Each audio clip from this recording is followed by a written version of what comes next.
அர்ஜுன் சம்பத் மலை மேலே நெல்லித்தோப்புக்கு பக்கத்தில் நின்று பேசுகிற அந்த வீடியோ.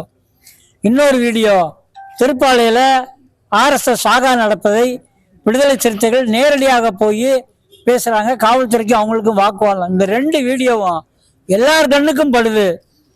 மதுரை மாநகர காவல்துறையினுடைய ஐஎஸ் கண்ணுக்கு படாதா? படல் என்று இப்போ 2 வீடியோவும் நாங்களும் அனுப்பியிருக்கோம்.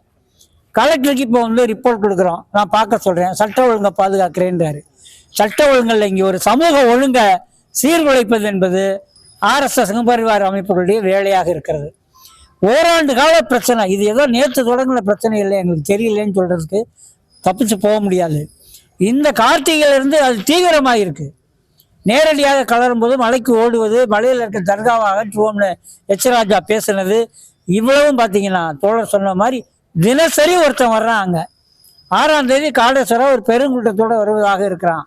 இதெல்லாம் இஸ்லாமியர்கள் இந்த மண்ணில் சுதந்திரமாக அவர்களுடைய வழிபாட்டு உரிமையை கடைபிடிப்பதற்கு உரிமை இருக்கிறதா இல்லையா என்கிற கேள்வியை இந்த அரசு நோக்கி எழுப்பிக்கிட்டு இருக்கு.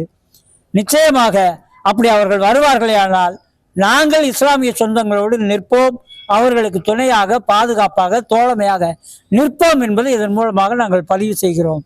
இருக்கிற சூழலை வெறும் சட்ட ஒழுங்காக பார்க்காமல் இங்கே ஒரு சமூக பதட்டத்தை உருவாக்குகிற இந்து முன்னணி, இந்து மக்கள் கட்சி, சங் பரிவார அமைப்புகளை முன்கூட்டியே கைது செய்கிற வேலையை காவல்துறையும் தமிழ்நாடு அரசும் மாவட்ட நிர்வாகமும் செய்ய வேண்டும்.